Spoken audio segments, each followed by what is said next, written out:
السلام عليكم ورحمة الله وبركاته. أهلا بكم من جديد.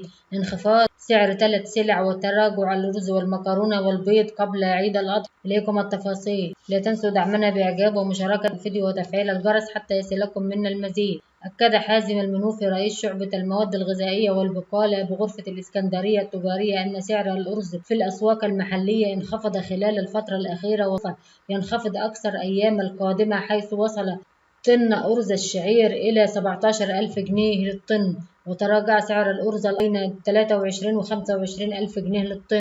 كما انخفض أسعار القمح وهو ما سيؤدي إلى تراجع أسعار الصناعات المتعلقة بالقمح مثل المكرونة والمخبوزات والبسكويت. وبالنسبة لأسعار الجبن الأبيض فقد تتراوح سعرها بين 76 إلى 96 جنيه للكيلو، والجبن التركي منها ب 140 جنيه و 180 جنيه للكيلو، والجبن المعلبات تتراوح سعر العبوة وزن ربع كيلو من 12 ل 17 جنيه. والسلام عليكم ورحمة